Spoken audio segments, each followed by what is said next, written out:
Ladies and gentlemen, please welcome David Mann. Thank you, Dan. Good morning, everybody. All right, let's get going right away here. Okay, so I'm giving you a heads up right now that in a couple of minutes, I am going to ask you to be able to verbally summarize your business in 7 seconds. Okay, so I'm giving you a heads up on that.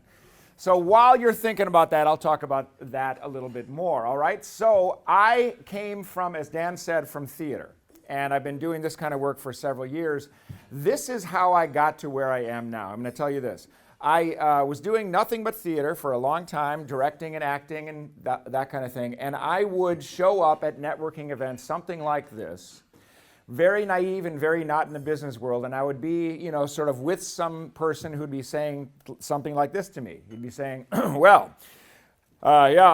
with Business Solutions, Inc., and we're a B2B service, and we work with companies, we partner with companies to increase their bottom line and boost productivity. And I'd be like, wait, what do you do? What? I don't understand.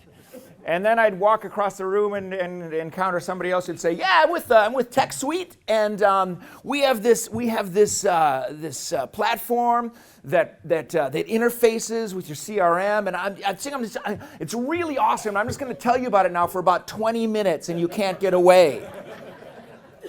I never asked, And you'd walk across the room a little bit more, and then you'd find somebody who'd say, "I'm a shipbuilder. I build relationships and partnerships and friendships." I never knew what anybody did. And then, of course, I would try to sort of copy this and be like, "Yes, I'm David Mann, and I work on communications and things for business success and that." And nobody ever knew what I did. And I thought this was all my fault, I thought it's my fault for not understanding what they do. It's my fault for not being able to articulate what I do better. I knew I had lots to offer, but I could never quite capture it in words. And I'd be listening to what people would say to me, and I'd be like, they must be doing something really super important because I can't understand it at all. And that led me from one step to the next to come to where I am now, which is to work with people on that very thing. So let's try this real quick, okay? I want you to, there's nothing on the screen actually right now. I want you to turn to the person next to you, preferably the person you know the least, but it doesn't matter either way. And I'm going to take out my phone right now, and I'm going to give you decide who's going to go first, okay? And when I say go, so decide who's going to go first, I want you to tell that person what you do, and I'm going to give you 7 seconds to do that. Ready, and go.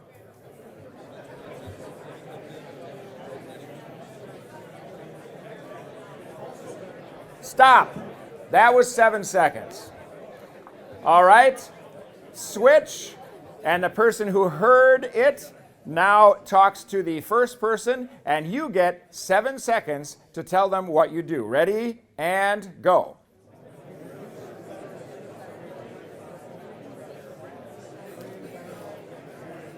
And stop. You actually got 7.4 seconds. That could. All right, ladies and gentlemen. Hard to do, isn't it? That is hard to do. If you have ever heard of a guy named Chris Voss, or if you haven't heard of him, look him up. He is a former hostage negotiator with the FBI. Wrote a great book called Never Split the Difference, which you should read. And what he says in one of his online tutorials, talks that he gives, is he says, this is in hostage negotiation with the FBI. He says, you have 7 seconds to get their attention, to get their attention, that they will pay attention to you, and you can move to the next stage. 7 seconds. I used to think it was 10. He's saying 7, more or less the same kind of thing, but that is how fast you need to get someone's attention and make them know what you do so that they pay attention for the next 7 seconds and the next 20 seconds and so forth. You don't have all the time in the world. And we tend to, when we talk about what we do, kind of warm up to it and get all the good stuff in the middle about 10 minutes in. Or we just speak in language that is just not engaging. that is just not saying anything, that is not telling a story, not relatable. This is what we all have done. You could admit it, we all, I am including myself in this, see what I'm doing. And you can definitely get it shorter. Did anybody succeed? I'm not going to ask who heard it. Did you succeed in communicating what you felt was accurately the truth about what you do in 7 seconds? How many people did that? And the person who heard them, would you agree? Okay. All right. Did anybody in here say, like, there's no way I could ever accomplish that? Oh, great. You're all fantastic at it. Very, very good. Okay. All right. Well, here's the thing about that. We are not always our best self-assessment of whether it's connecting or not. When I came from theater, and I still do theater, but what you learn in doing theater is, as Dan said, it isn't all just dressing up and play acting and pretending to be somebody else for entertainment. I mean, there is an element of that in it, for sure. But what we're all concerned about in theater is connecting with an audience. We talk about the audience all the time in rehearsal. We, of course, try to work out what we're doing, but we do it relative to whether the audience will get it or not. And I've done a lot of one-person shows, which is even more that. I'm talking directly to the audience with prepared information or entertainment or something for art purposes that I want to land with an audience. And I'm always assessing, are they going to get it or are they going to not? I'm listening, I'm watching, is it landing or not? So I'm thinking of them first and myself second because I want it to land. You have seconds to do this. Clarity is the first step of getting to action.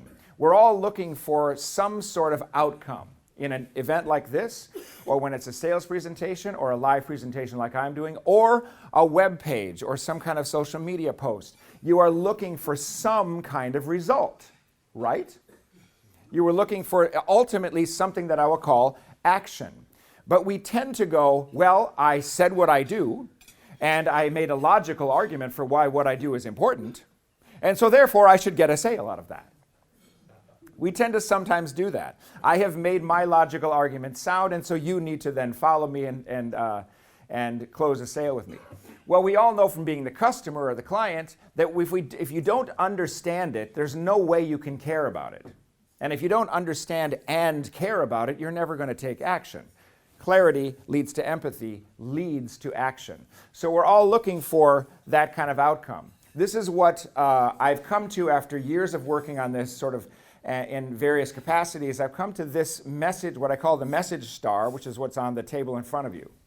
The message star is what I've come up with that kind of encapsulates this whole idea of connecting with your audience. Your audience is not necessarily always a live audience in a room like you are right now, but if you think of it that way, if you think of it even though they're not literally live, that there is a human being on the other end of whatever you are trying to communicate, even if it is in website form or some kind of print form or something else. There's an audience. You're wanting to connect with them. So that's what the outer ring is that connection point. It might be a website, it might be a blog, it might be some referral that someone else gives you, it might be just a elevator pitch like something that you tried to do just now. All of those things are the outlet, or what I call the channel messages, for getting your message across to the customer. You want that to land. The thing is, when you feel that it isn't landing, when you feel that it isn't quite connecting, if your company is sort of going, it's not really quite connecting, the first impulse people often have is to fix all of the things on the outside. They go, let's spend a bunch of money redoing the website. We don't have a podcast. Everybody has a podcast. Everybody has a podcast. So let's get a podcast going and that'll fix it. I don't know, their sales presentations are kind of lame, so let's redo the sales presentation. You're fixing the outer edge. And you can put a lot of time and money into fixing the outlet points without ever really fixing the problem. Because sometimes it's that core that is the thing that's off, the identity message. Who actually are you? Who actually is your company? Now, there are many, many ways to answer that question, and I'm going to get into that next. So I'll show you what I mean by what an identity message is and how to go about fixing that. But until that is clear, that outer ring of outlets can never really have as much impact because it's not necessarily going back to a clear identity in the first place. I've worked with many people on this now, many companies, generally mid-sized companies, generally professional services. And what I found is that when you start to, they might think they know who they are, and you start to ask questions and peel the layers of the onion, you find, oh, they actually are kind of not clear about who they are, but there is a really clear center to it somewhere. If you ask enough questions, you'll get to something that is truly unique. Most of the businesses I've worked with tend to represent themselves in a way that's either confusing or kind of generic. And you keep asking questions and you get to something that's very specific and very interesting and clear and simple. So that's what this is about. And you can see on the form that I laid on the table there, there's a little quick assessment by each one of those outlets and by the identity message in the middle. And while I'm talking about this, you can go through that and just rank them, 0, 1, 2, 3. The key is on the right. And you then tally up each little a third of that star and the middle one and see what you come up with. Just be honest with yourself. No one's going to see it. You don't have to send it to me. There's no test on it later. It's really for you to have a snapshot of where you feel your messages are right now. Think about how they land. Think about whether people take action, not whether you just like it or not. Okay? So let's keep going here. Now, this is the concept I was talking about. There's a close that you're looking for. You're looking for a closed sale. There's an entry, which I'll call the action. There's an entry point, which I call the curiosity. Someone has heard about your company. They don't know much about it. They've heard about it somewhere. They maybe have a need for it, and so they go to one of these 4 places or many more: the website or social media, trade show, presentation that someone gives, or an elevator pitch. That might be their entry point. What we want to happen is, zoom, they hit the entry point and then bam, closed sale. That happens every single time, right?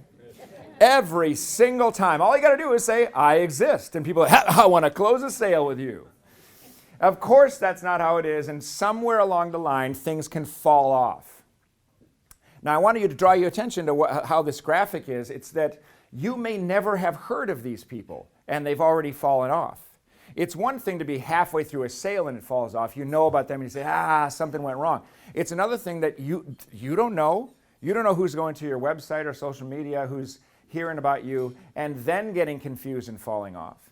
So some of that is other factors we can't control, but a lot of it is things we can control. It's messaging largely. Are they understanding what you do, and is it relevant to them? These are the things that end up getting in the way and causing that drop-off related to messaging. Confusing messaging. What do you do? Okay? Too much information too soon.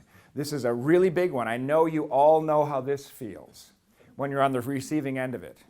Let me just tell you everything I know, and then you pick through it and see what parts of it you like. A lot of sales presentations are that. Here's everything. Now it's your job to find something you want in there. There's no clear story, which I'll get into in a moment. The story of your business, the story of how it relates to your customer is something I'm going to unpack in a second here. But often there is none. There is just we don't know what the story is. You may know that it's important to have one, but it's another thing to actually do it in a way that people can relate to. Again, from theater, we know storytelling is an art and a craft that takes a lot of attention to get to feel effortless.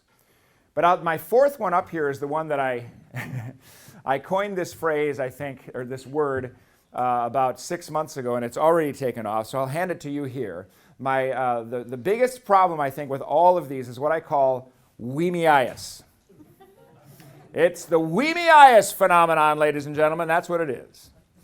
And you say, maybe to yourself, should I have heard that? What is that word? Is that a word from another country? I don't know that word. Well, it doesn't exist. Well, it exists now, actually exists. And what I mean by the weemiitis phenomenon is the we, me, I, us problem. You go to people's website or some kind of first encounter and you hear a lot of, we do this, and I value this, and here's more about me, and we are really big on this, and this is our company is this, and this is us. So we and me and I and us is often the first encounter that you have with a company, and we all know that doesn't really engage us. When you're the listener, does it engage you? It doesn't usually engage you unless you already went in kind of curious because you heard something specific that relates to you and now you want to know more about that person or that company. But as a first line, it's usually like, can you get to the part that's about me somehow? Okay, so the we, me, I-us problem is one of the central things that you want to take a look at. Is your marketing too much about you and not about them? All right, so again, we wanted to get to this nice flow where it's just an impression and then a sales process and then a close. And all of that kind of stuff that they encounter about you is aligned around one cohesive, clear, engaging message. That's what the star is. So like I say, go through there as we're talking here and just be thinking, which parts of this can we kind of maybe work on? Later, I'm going to give you an opportunity. The QR code that's on the form, and it'll be up on the screen too, is a little survey where you can log some of this, give me some feedback, tell me some stuff, and I will also offer to assess a piece of marketing that you send to me. Just complimentary, send me something and I'll assess it. So that's what the QR code is. And your star there on the table is the first step in figuring out what that might be. Okay, right now I want to talk about the center of it, the identity. Like I say, the identity message is something that is so critical, and often you can't fix the outside until you fix this, until you clarify this for yourself. When I've worked with companies on this, often here's what happens. We may end up with nice wording that goes on some kind of print or some kind of marketing material. But along the way, what happens is this. We ask enough questions, they ask questions, we talk enough, they start to see what they do differently. They start to actually go, oh, you know what? Now I understand what we do. I've had first meetings with executive leadership. I say, well, go around the table and everybody just tell me, what this company is and learn about it. And I actually already know what the company is. Why don't you tell me? And you'll get 5 different versions of what the company does. And they'll start arguing with each other. That's not what we do. Are you saying that out there? You shouldn't be saying that out there. They get kind of siloed and everybody's doing their own thing with whatever the company's about. So you do this messaging thing and all of a sudden you might see what you do more clearly. And that really helps with talking about it. So the identity message, I'll give you a really simple example of this. I have a friend who's in New York who's an actor. I saw him a couple weeks ago and he is making some some cash on the side fixing people's houses or apartments up. And he does a lot of sort of like imagining and creating and putting the whole thing together and then also fixing the pipes and hanging things and stuff like that. His name is Alex. And he was talking to me, he says, I hate the name handyman. I hate the word handyman. People hire me as a handyman and they just think I'm going to fix their pipes, but I do so much more than that. And I say, well, why don't you call yourself home craftsman? Because that's actually more accurate to what you do. And now he's using that. So it's a different way of viewing what he does. A good identity message is helping them see you through a particular lens. Okay? So check this out. These are a couple of examples of what I think of as home pages that don't really work.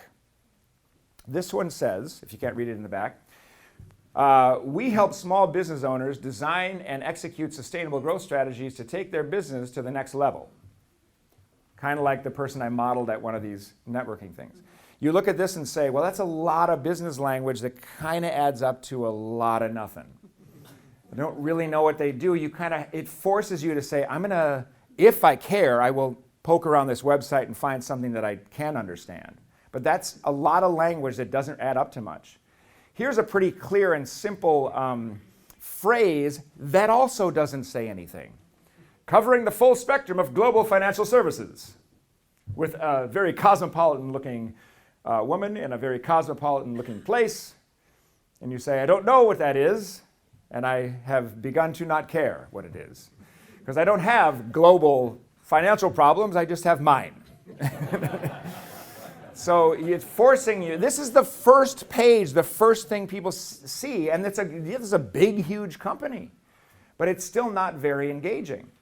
So when there's a crisis of identity, it usually falls into 2 categories that have 2 parts each. The first category is your customers are getting no impression of what you do. Now, the existing customers I'm not talking about. They already know you, they already know what they do. I'm talking about new ones, prospective ones, are getting no impression.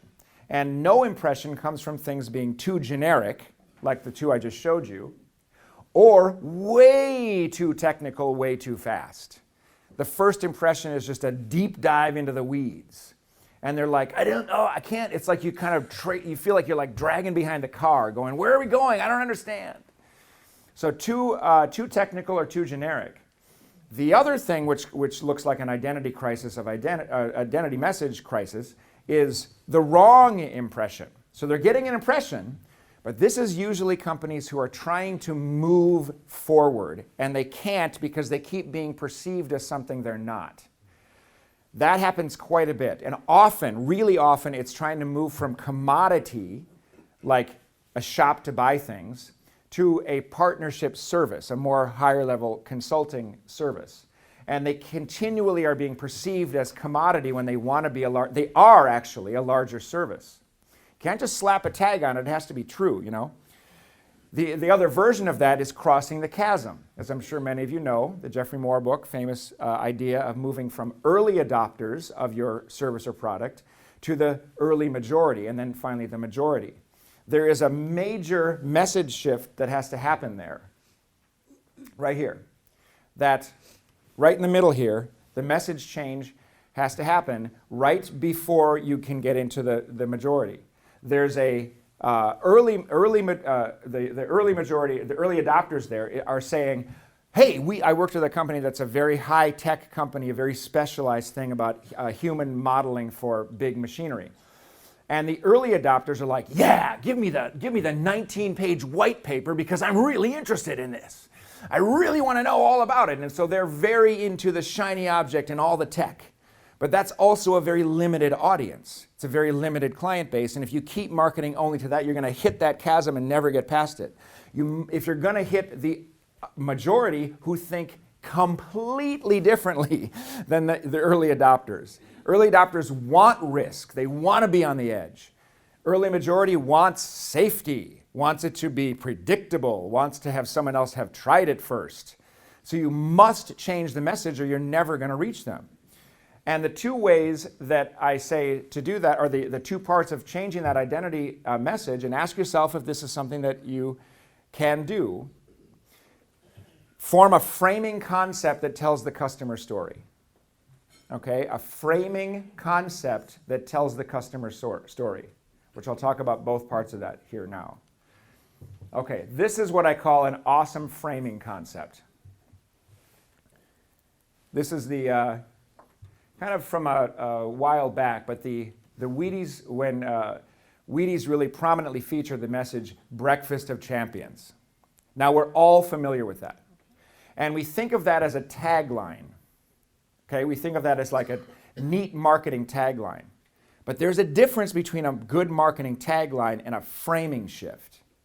So the good marketing tagline just might be something cute and fun and rhythmic and, you know, kind of played with language. A framing shift or a framing definition, framing concept is what they're doing here that also functions as a tagline. That is a box of bran flakes, ladies and gentlemen. It does not have superhuman athletic capabilities. You will just eat some bran flakes. Now, they are healthy. There's a lot of fiber in there and nutrients. And so they're trying to capitalize on that idea. But what if they had come out with saying, like, great fiber cereal that'll keep you really feeling good. And here's the 85 vitamins are in this. Is going to lose everybody. They could have said that in a cute, crisp way, and it still lost everybody. But they went with breakfast of champions. So he went, oh, that's what I want, because now I see it through this frame, which now you can't, it's impossible not to see Wheaties through that frame. It's a breakfast for athletes. It'll make you into Muhammad Ali. Or this very, very famous ad campaign when Apple needed to turn around the tide, they did not put up billboards or take out ads that had a whole bunch of stuff about how awesome their computer was with a lot of specs, and they could have, that said, our computers are better because this and this and this and this and this and this and this. They went a completely different direction. We're all so familiar with this, very famous from the late 90s, think different. Again, great tagline, but it's more than that. It's a framing shift. It says, we are the people who think different. We're just like Bob Dylan and Joan Baez. Or Einstein was on there. Miles Davis was on one. You know, lots of really big thinkers that shifted the culture. And it's as if to say, want to be in that club? If you want to be in that club, come buy an Apple computer. It's sort of Simon Sinek's why idea put into language that really, really frames things in a way that is instantly engaging, more than a tagline. Okay? So think about that as the first half of shifting identity. Are you giving your customers and clients a unique frame through which to see you that can be communicated simply? The other half of that is the frame needs to tell their story. And many of you have maybe heard me talk about this before. The idea of story. Story is something that in the arts you think of as a narrative. If you think about your favorite movies or plays. Anybody like going to plays here? Don't raise your hand. Okay, good. Yeah, plays, novels, TV shows, especially the long serial trend of TV shows now. Think about that's all narrative storytelling. There's a character that you're following through events. So that's usually the first way we think of story. But the word story, the concept of story, has been applied to business now for several years. And everybody's like, yeah, story's important. Storytelling's very important. You got to tell a good story. It's important to tell the story. And then you start to dig a little deeper and say, well, what do you mean? How do you do that? Well, you know, tell the story. It's important. So there's really sometimes a big drop-off in what do you even mean? And usually people will go immediately to the history, the story that is the background of the company. Well, we started 50 years ago, and you know, we do 45 million in revenue, and it's like, this is not a story. Or it's something else that's an anecdote that is from one time, a case study. And all these things are both very important to have. I mean, don't get me wrong. But usually not the most engaging. So what's the customer story that you can encapsulate in your marketing instantly? If you've read Donald Miller's Story Brand, that's this idea, where you can take something that immediately engages them and makes them feel like they are part of an ongoing story that is happening. If you can capture that about your company quickly, you will engage them in that critical first 7 seconds that'll move them to listen or pay attention to you for 30 more seconds, in which point you have to re-up their engagement and keep moving them forward. This is a homepage I think captures that very, very well. The 1-800-GOT-JUNK page. Now I want you to look at that. It has 4 words that says goodbye junk, hello relief. And right in there, there's a customer story that's being told in those words. The customers, we presume, had something they needed to get rid of. They said goodbye to it, and what they got as a result was the relief. Really, really simple and really direct. For a second, think to yourself how easy it would have been to not do this. The picture there shows a happy couple in the foreground and workers in the background. Now, we take that for granted because it's in a picture. But think about it, when they put this together, they could have easily done it in reverse. They could have easily had the workers in the foreground, because that's them, we, me, I, us. Hi, we are really, skilled workers. And the happy couple in the background, they could be anybody, whatever. And so that would be a very conventional way of doing it. And the website might have said something about, we offer 24-hour-a-day service and something, something, something. But they told us a story in 4 words, and we say, we want to be like them. Here's another example. This is my friend Juliette Funt out in California, has a business called White Space. Now, I'll tell you a little bit about that. White Space is, she's a speaker, and she's organized this company around this idea, which essentially, if you wanted to be super generic about it, would be work-life balance, or it would be finding more time for creativity and innovation. But we've heard those words a lot. Innovation, creativity, work-life balance, they're kind of, those words don't have potency anymore, really, those phrases. So she developed a new frame, and she calls her company White Space. What you get by working with them is white space. And immediately you go, white space? That sounds like freedom, right? It sounds like something I want.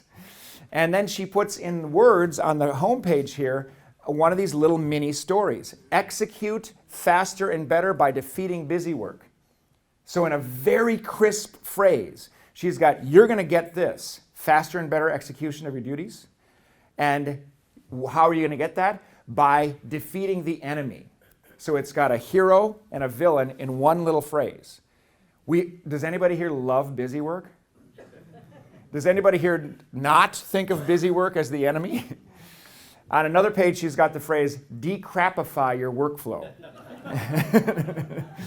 So it's very on point to say there is a villain that we can vanquish by working with white space and creating something you want, which is white space. There would have been many ways to do this that would not be anywhere near this effective. This takes a lot of work to get this simple.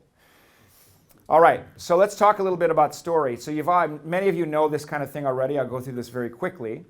The idea of story we usually think of, as I say, as a narrative, and that narrative is usually some version of the hero's journey. So the hero's journey, loosely based on Joseph Campbell and other philosophers before that, basically says there's a hero who encounters an obstacle and either gets to success or fails. In Hollywood movies, usually we don't like the failure stories, so they almost always end in success. In Shakespeare, it's hit or miss. Pile of bodies or wedding. That's how you tell the difference in Shakespeare plays between tragedy and comedy. So in this one, this very famous story that we all are familiar with, Rocky is introduced to us at the beginning of the first film as this down-and-out guy that's kind of the underdog. We know that we're supposed to identify with his struggle, and he very quickly articulates in the beginning, well, articulates would be a strong word to use here, but he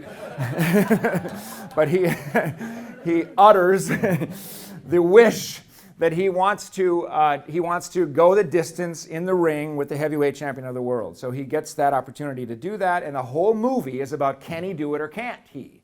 So he's got this big problem to solve. Can I go the distance in the ring? Can't do this on his own, so he has to enlist a helper guy.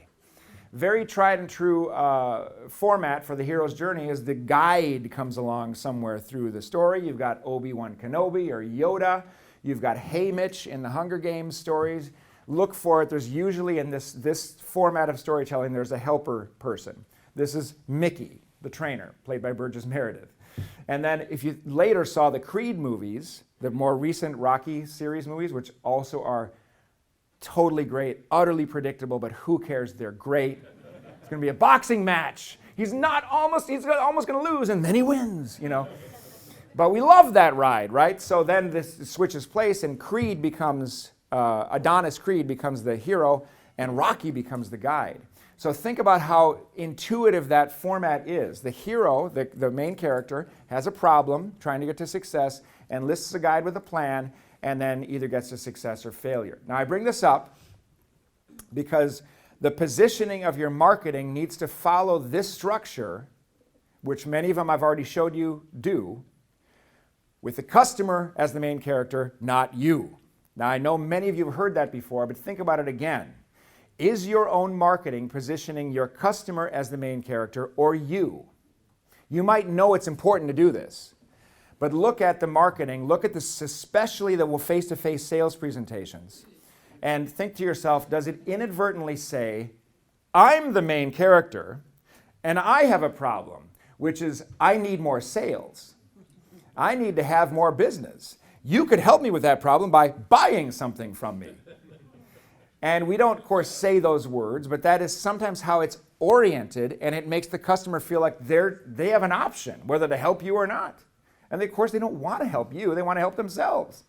So it instantly needs to orient itself around the fact that they're the main character and you're going to help them. So that goes like that. Let me give you a little example of what I mean by this. This is the simplest example I know of, an organization I worked with about a year and a half ago, 2 years ago. The Wedding Shop. The Wedding Shop is on Grand Avenue, and they are a full-service operation for outfitting an entire wedding. But they were getting to be, and they're very, very good at this, but they were getting perceived as the place to get a cheap wedding dress. So the cheap wedding dress, there'd be a coupon for 50% off or something, and all these girls were coming in like, here, I need my cheap wedding dress. And they didn't like that, and it was kind of a race to the bottom, and they didn't know how to get out of this spiral. So we did this little treatment on it and said, well, let's go back to the story brand kind of format of narrative and then see if we can turn that into some effective words. So we said, who's our main character here? Well, of course, it's the bride. We considered the bride's mom too, but we went with the bride. Never the groom, never the groom. And what does the bride want? Well, they said, Not a great wedding or even a successful marriage. What she wanted was social media impact. Wants to make sure it looks awesome to her 49,000 followers. And so we went, all right, well, okay, great. That's what she's going to consider success. And so what's in the way of getting that success? And this breaks down into two parts, external and internal. In Rocky's case, the external battle is the actual fight in the ring. In his internal battle is, am I good enough? Do I have what it takes? Am I strong enough? Can I live up to the expectations? Okay?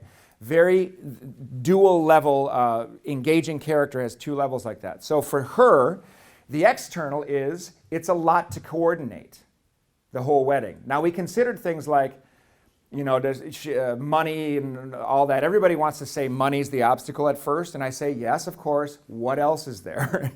And you start to push a little bit and go, oh, there's more of a problem, a more emotional level problem that your customers have that's much more specific than just don't have enough money. You don't want to be in a position of solving only that problem, right? Which they didn't want to be. External, lot to communicate or to coordinate. Internal, high expectations. It's a big day. Then there's Wedding Shop, who does not come along and say, well, we can solve that problem with a cheap dress. They say we can solve that problem because we have specialized consultants, which they did. But they were not promoting any of this in their marketing. And so we have a nice story. The bride comes in, wants to coordinate this whole thing and live up to the expectations, meets with specialized consultants, and gets a social media impact wedding to end all weddings. So this takes a while to come up with something this clear. It doesn't just happen instantly. You have to kind of ask a lot of questions and dig and dig and dig. But then you can turn it into a couple of really crisp sentences at this point. Brides are often overwhelmed by coordinating the most significant day of their lives. In one sentence, we've captured who the character is and both levels of their obstacle. Coordination and significant day. Then we introduce the guide and the success. Our specialized consultants partner with you to ensure that she will own her day. Man, did we love that phrase. Own her day. This was said by the table had leadership people, a couple of which were 20-something women who were able to say, yeah, that's what they want. They want to own their day. We went, well, that's going on. That's really going on, the board. Because how do you say confidence and, some kind of sophistication and wanting things to be right, all really simply, own her day. And those two sentences now can be said verbally as an elevator pitch. It can be planted on the website, whatever you want. Take pieces of it, and it always communicates a crystal clear story. Here's another one, Shaughnessy Flooring. Flooring company, they have an interesting little puzzle that we had to work out, which is as they started talking, they didn't want to be perceived as just commodity. They wanted higher level service perception, okay? So we said, well, who's your main character? And we came up with two. This does happen sometimes. There were two different types of customers that we needed to split the message and have two separate messages for the two separate customers that had some kind of common point. So the owners wanted to have a profitable building where their residents feel comfortable. That's what they're looking for, which is different than the project manager. I know many of you can relate to this kind of customer split. The project manager wants the thing to be done easily, so the owner is happy. So you really can't talk to that project manager the same way you can talk to the owner. You got to know who you're talking to so the message lands. Both of those messages have to be clarified and simple, but you need to be conscious of who you're talking to because one is not going to respond to the same stimulus as the other one. So this one, that's what they both want, which is somewhat different. Then we have the problem. The owner is dealing with, I don't really know about flooring. I got like a million things I got to worry about. I don't know what the trends are. And I actually don't really want to be too trendy because then people might go away. So internal, external. And then we have the project managers, external and internal. They just want it done easily to please the owner. And then the flooring company comes along and is able to solve those particular problems with their 40 years experience. So our singular focus on flooring makes us able to guide you to the options that will realize your vision, because the owner has a vision of this profitable building. The project manager, because of our wide-ranging services, we can formulate the right strategy without speed bumps along the way. A different orientation that also takes into account that we have a very experienced service that we're dealing with. See how that works? So this one, I can take the owner's side of it and say, we could formulate a 10-second thing, or you can have something that's got a little bit more depth to it. This could be something that is read or spoken somewhere. As the owner of a living space project, you measure profitability by the comfort of your residents. Okay, so right there we're saying validation. This is what you want as success. Not just cheap flooring or whatever, you want the residents to be happy. But with so much responsibility and pressure, keeping up with trends and processes is something you just don't have time to do. So in that top level, we say, you have a big thing on your mind that you want to accomplish. This is probably kind of overwhelming, but it's not you, it's just the nature of the beast. With over 40 years in the flooring industry, the Shaughnessy family believes the moment the flooring goes in is the moment a home is made. Now, right there is a lot in one sentence. We talked a lot about this. They were like, we want to communicate that we really feel that what ended up being a tagline, flooring makes the home. They were saying, you know, you got walls and a construction site, you got like the nice ceiling, the nice paint job, everything. It still feels like a construction site until the floor goes in. And all of a sudden, whoo, it's a home. And that's a belief that they have. It's a principle. So we said, let's put that front and center rather than this is the place to get a cheap floor or whatever. And that's in that first sentence in the second part. Shaughnessy's vast resources and selection make it easy for you and your residents to complete the singular vision of home you've worked so hard to achieve. All of that put together, that's more formal language than spoken, but it can achieve the same idea of getting one singular idea of how you're going to help that customer achieve success.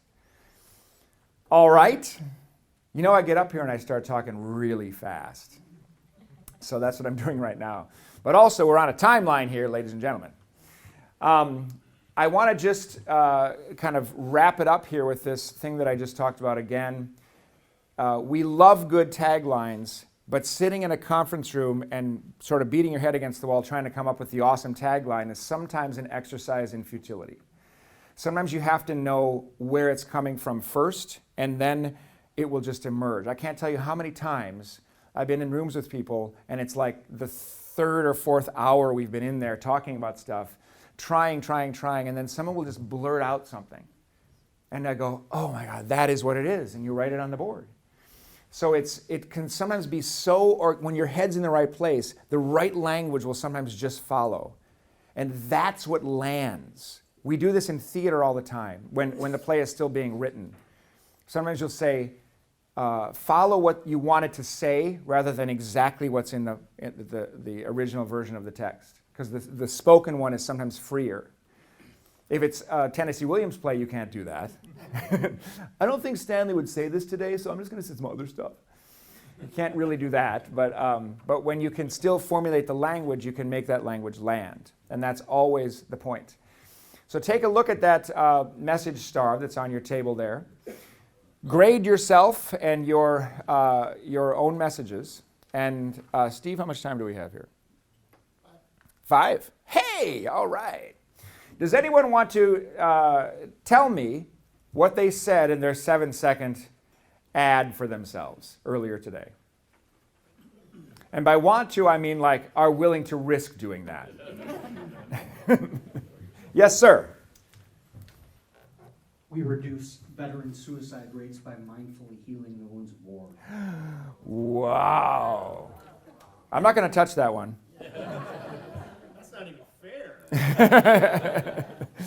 Yeah, that's really very good. That's very good. It's not generic, it's certainly not technical, and it immediately goes to an emotional place. So very nice. And it was nice and brief.